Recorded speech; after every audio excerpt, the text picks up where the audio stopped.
Una radio con propósito. Una radio con visión. Una radio para todos. El Libertador, 1210 AM.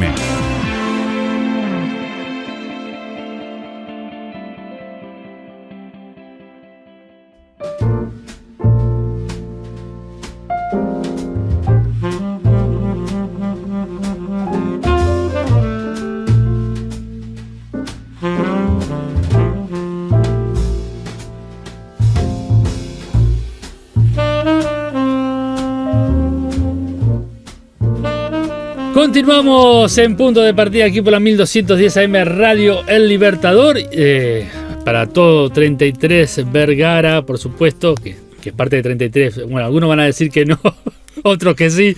Eso lo dejamos para cada uno. Bueno, y también aquellos que nos escuchan en Cerro Largo, La Valleja, bueno, Rocha. Y bueno, por supuesto, los que nos siguen a través del internet por el www.ellibertador.com.uy y nuestras redes sociales, Radio El Libertador, El Libertador Vergara.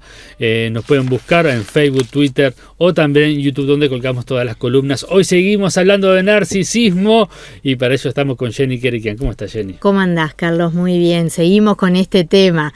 Te pesó cuando dijiste el título. Qué tema, ¿eh? Ya te dije que me vino varios nombres a la cabeza. Sí, en especial un jugador sueco que no voy a decir el nombre, pero que la gente ya con eso creo que se da cuenta. Bueno, sí, estuvimos compartiendo en la tanda algunos de los temas y bueno, de esto se trata, ¿no? Sí. Pero no solo, recordá, Carlos, no solo de poder focalizar en el exterior, sino de poder ver también si en nosotros hay algún rasgo que no está bueno para el entorno, entonces poder cambiarlo y poder hacer esa autocrítica, ¿no? Bueno, hoy vamos a hablar un poco más de lo que es el trastorno, entonces. Sí, vamos a hablar un poquito entonces de cómo definimos un trastorno narcisista de la personalidad. Existe un patrón de conducta cuando hay un trastorno, es porque ¿Se puede detectar de chico? Bueno, ¿por ese patrón de conducta?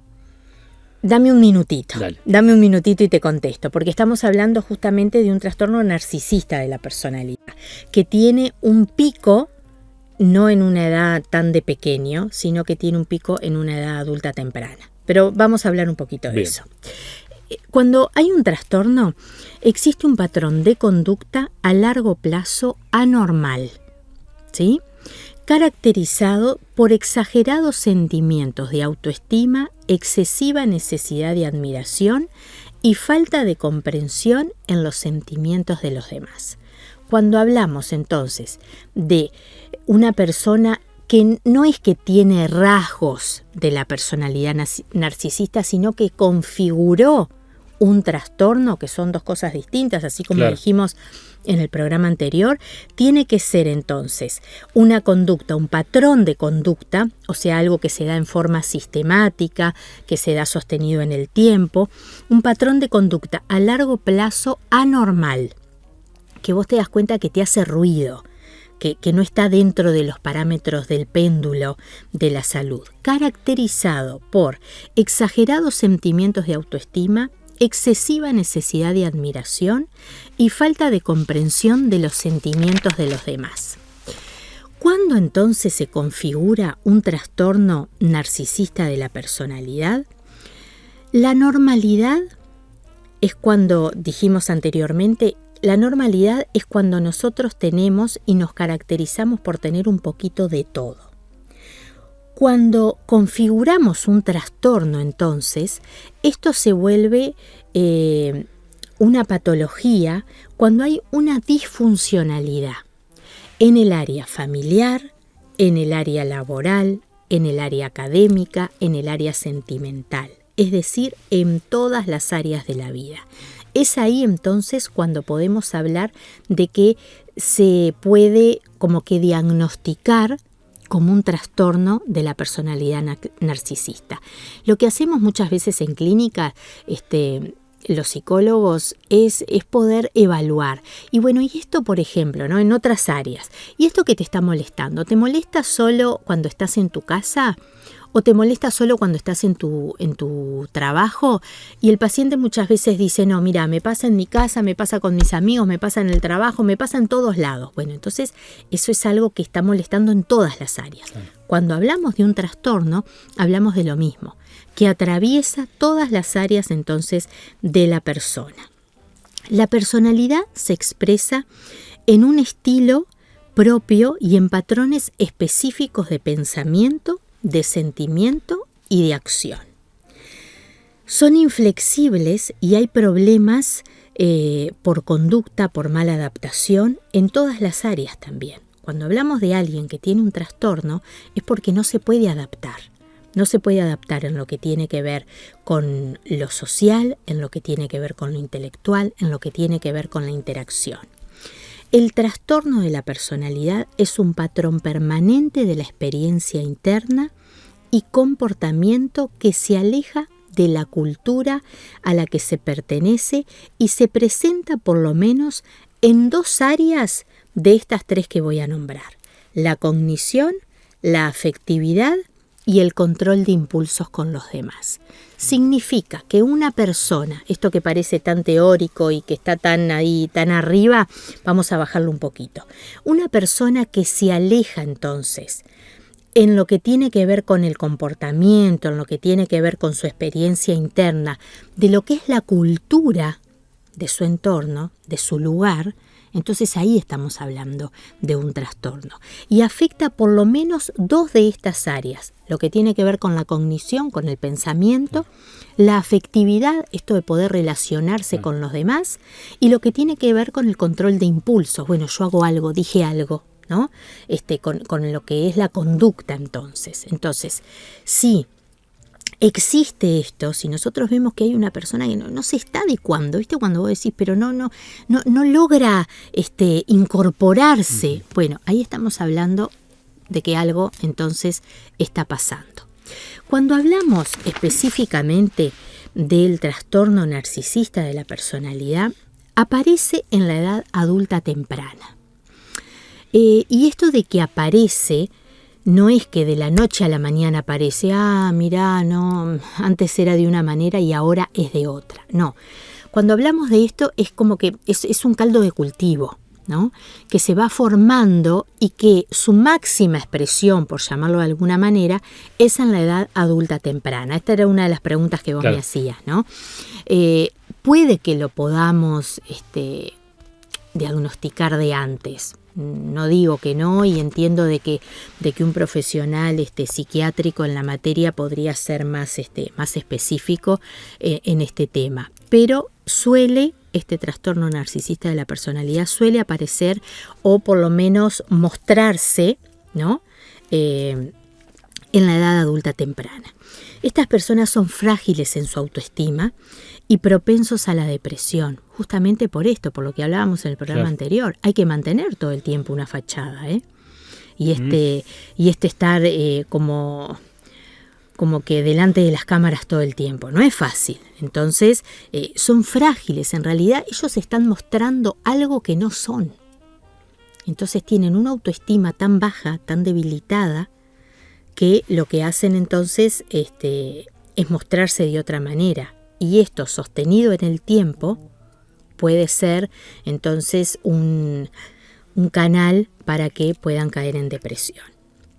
Dependen siempre de lo externo y a menudo se sienten invisibles cuando no se lo reconocen. Este es el sufrimiento que tiene la persona con un trastorno narcisista de la personalidad. Es como que ellos dependen de todo lo que el resto de las personas le dan. Y cuando eso no está, ellos se sienten que no son nadie. Entonces necesitan constantemente ese reconocimiento.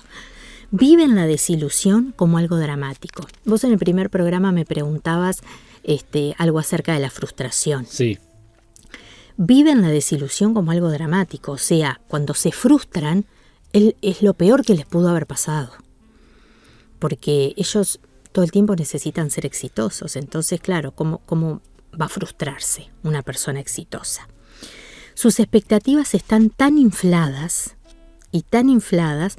que su capacidad de controlar sus sentimientos es deficiente, por lo que siempre tienen escudos o mecanismos de defensa. Entonces, ellos lo que hacen es, para poder mantener entonces esa ilusión, lo que hacen es defenderse todo el tiempo. Y acá también puede que nosotros digamos, pero esta persona se defiende, pero yo cada vez que me dicen algo malo me defiendo. ¿Le resulta difícil al mismo narcisista entonces darse cuenta de esas debilidades? Sí, porque tienen muy poca conciencia, muy poco grado de conciencia de lo que les está pasando. Excluyen, justamente respondiendo a eso, excluyen de su conciencia todo sentimiento desagradable. Entonces se escapan de la realidad y fantasean y racionalizan todo, lo racionalizan para evitar sentir. ¿Qué estoy sintiendo? No se permiten sentir, justamente porque por esta falta de empatía también, ¿no? Por esta falta de conciencia de ellos mismos, de conocerse en sus propias emociones, y proyectan en el otro todo aquello que no es capaz de aceptarse a sí mismo.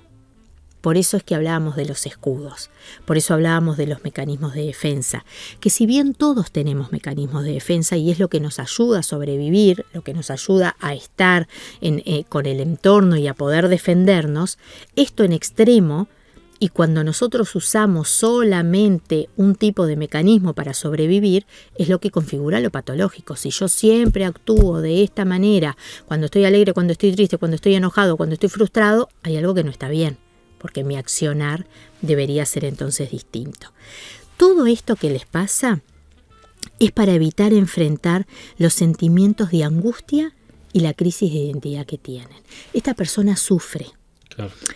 Por eso, si bien provoca rechazo, porque este tipo de personas nos provocan rechazo, también desde nuestro lado sano, ¿no? Y también como profesional lo digo, tenemos que entender de que esta persona sufre mucho.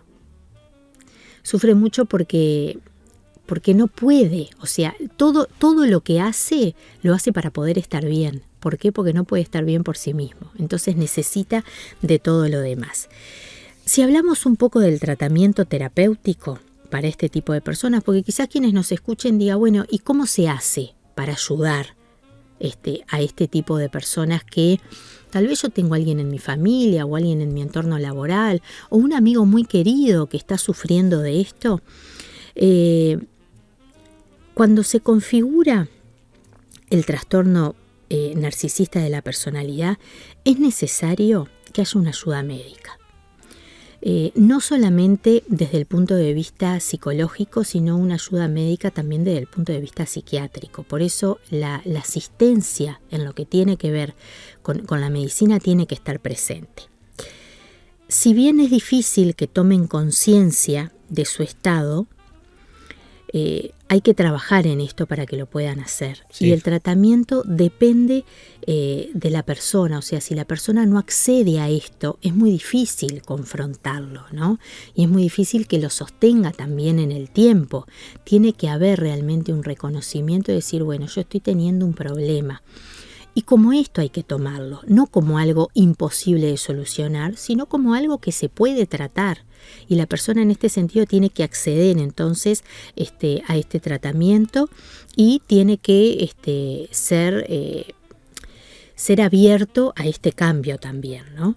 Y por otro lado, la farmacoterapia, que también, claro, ¿no?, es importante en este sentido, en todo lo que es el abordaje integral de lo que hablamos de la salud mental, ¿no? Una asistencia psiquiátrica, una farmacoterapia, también una asistencia psicológica.